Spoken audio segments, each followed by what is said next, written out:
Manchester City and Chelsea then playing to a 1-1 draw. The goals from Raheem Sterling and Rodri, respectively. What does it mean for the top of the table? Well, for Manchester City, they'll end the day in third on 53 points, 4 points back of Liverpool, who, of course, won today. Arsenal, big winners as well on Saturday. Talk about those games a little bit later on, but let's start with Manchester City as we welcome in Julien Laurent and Frank Leboeuf. Stevie, what was up with City today? I don't think they were quite as sharp in the final third as they normally are. Yeah. Obviously, we showed the Haaland headers. But it's interesting that we showed the highlights and we didn't show Petrovic making any saves. Right. Because he didn't really have any. I think he had one from Haaland, and that was about it. So in the final third, there's no question City were not at it today. Mm-hmm.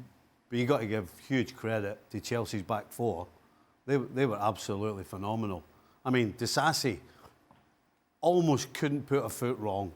And Colwill, this playing Colwill at left back for most of the season, I hope that Pochettino realises what he's got now. Because this pairing has shown what they're capable of. So how about you stick with them? Because if they can produce defensive performances like this, then they're going to go and win games. Because we saw going forward that they can attack if you give them space. So yeah, a little bit of both. Fantastic defender from Chelsea, but no question, City went at it in the final third. Yeah, huge gap between these two teams if we look at the Premier League table. Frank, what surprised you most about what we saw today? Well, it has to go for Chelsea, really, because I wasn't expecting such a performance. And I agree with Stevie. Disasi was absolutely fantastic, but Malo Gusto as well on the right side. Chilwell in the second half also was very good. What about Jackson the first half? I mean, he has 2 chances. It's sad that Malo Gusto doesn't give him the ball the first touch in the first half, because Chelsea could have been leading 2-0 halftime. But yeah, it's what I'm surprised the most about in that game, because I wasn't expecting Chelsea at that level. Yes, maybe City wasn't that good comparing to what they can offer to the world of football, but it's for a big part because of the Chelsea tactic that they made, how they played, the quality of the technique that they used when they had the ball as well, to not lose it and to not suffer too much the transition or the high pressure of City. Chelsea did very well, and Chelsea played like a possible team who could play for the first 4. It's too late now, of course, but they are building something good. Of course, you need confirmation, but it's going the right way.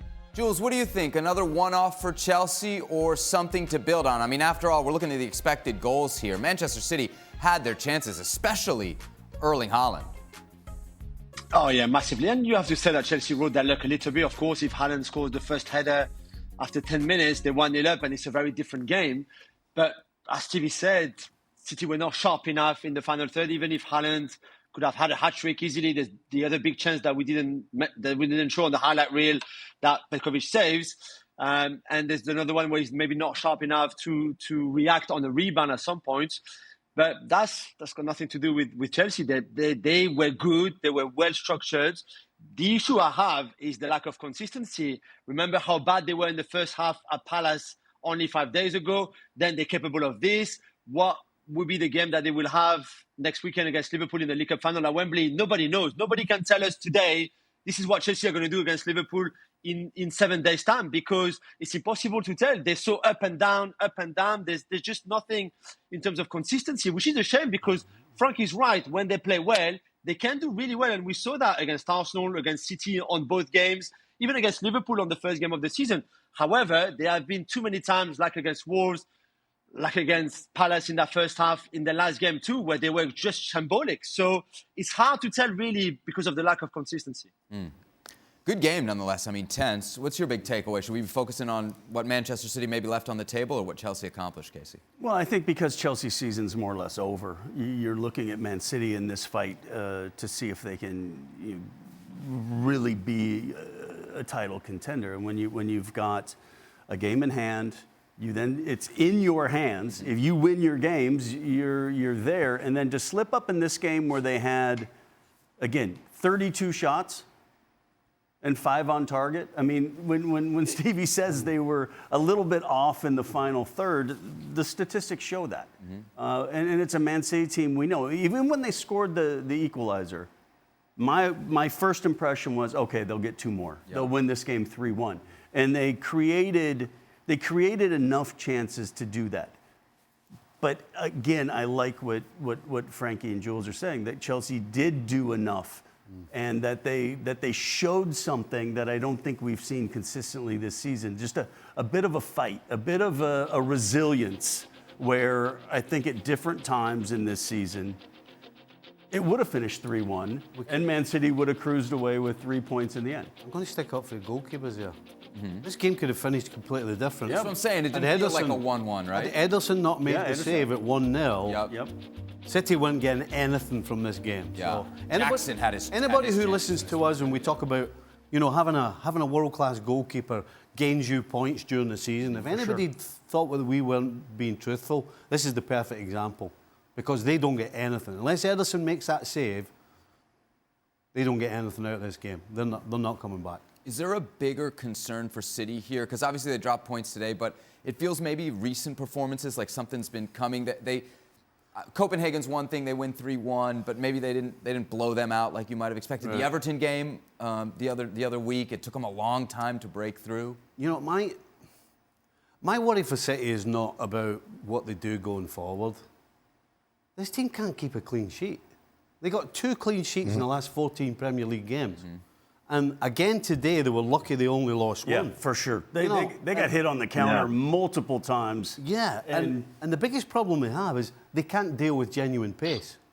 They've got good defenders. Ake, Akanji, Diaz, they're good defenders. They're not slow, but they can't deal with genuine pace. And so when City turn the ball over and you have people like Jackson and Sterling who've got genuine pace and they've got plenty of room, they don't seem to be able to stop it.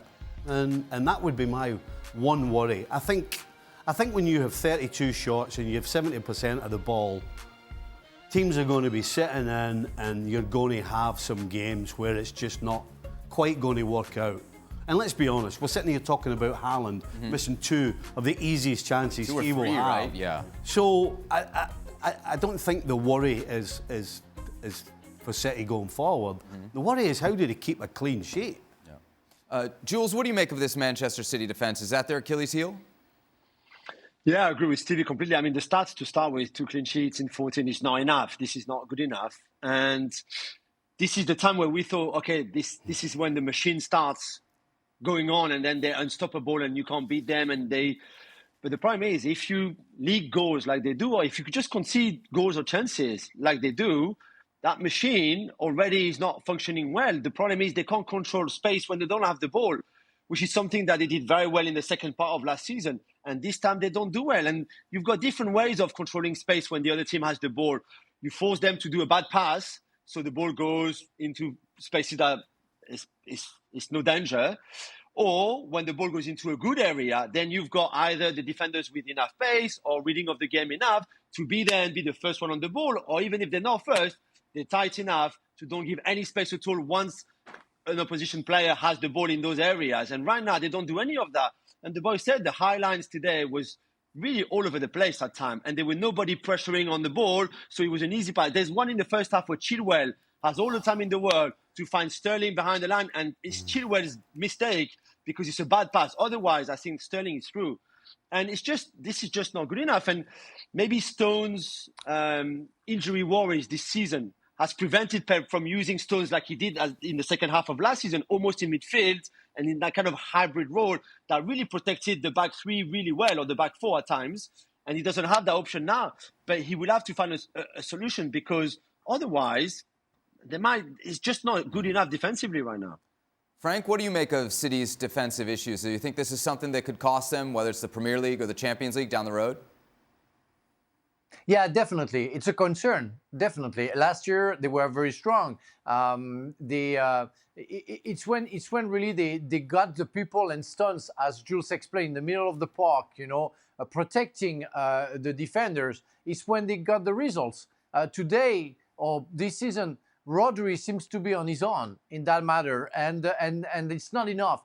I will always think that you can achieve something if you are firstly strong defensively, which is not their case. They think about getting the ball, getting high the ball on the field, and try to get into transition and score goals. But you have to think that if one day, like today, your cyborg guy is unplugged and doesn't score, you have to at least keep the clean sheet.